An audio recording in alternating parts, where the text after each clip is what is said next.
सकाळी उठल्यानंतर सर्वात अगोदर रात्रीचे धुतलेले भांडे हे मांडणीला लावून ठेवावं लागते, नाहीतर स्वयंपाक करताना एकही भांडा सापडत नाही वेळेला. माझ्यासोबत तर असंच होते नेहमी. त्यामुळे मी सर्वात अगोदर मांडणीला भांडे लावून घेते, त्याच्यानंतर पुढचे कामं करते. तर इकडे भांडे लावून झाले होते आणि श्रीजा बघा झोपेतून उठली आणि स्टूल घेतला आणि स्टूलवर चढून लाईटाची बटन सुरू करत होती. आता ती नवीनच शिकली आहे. तिला उंचावरची वस्तू घ्यायची असली तर तिला कुणाच्या मदतीची गरज पडत नाही. त्यानंतर मला ह्या फ्रीजवरचा राडा आवरायचा होता.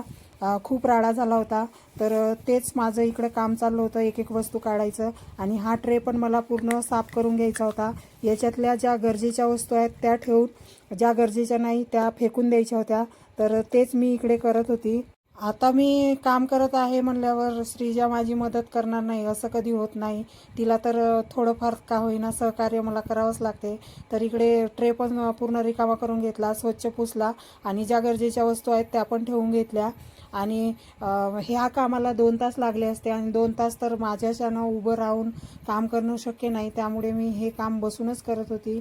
त्यानंतर श्रीजाला नाश्त्यामध्ये आज बेसनाचे धिरडे केले होते, तेच तिला इकडे खायला दिले. ती खूप आवडीने खात होती. आता श्रीजा खात आहे तोवर म्हणलं घरातून आणि बाहेरून झाडू मारून घ्यावं. आता बाहेरून झाडू मारायला आणि पोछा करायला मावशी आहेत आमच्याकडे, पण त्या 4 दिवसातून एकदाच येतात.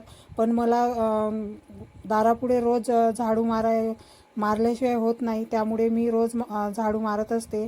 झाडू मारून झाल्यानंतर इकडे मस्त छोटीशी दारापुढे रांगोळी पण टाकून घेतली.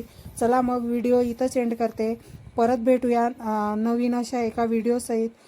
चॅनलवर नवीन असाल तर चॅनलला सबस्क्राईब करा, मला फॉलो करा. व्हिडिओ आवडल्यास व्हिडिओला लाईक करा. परत भेटूया. बाय.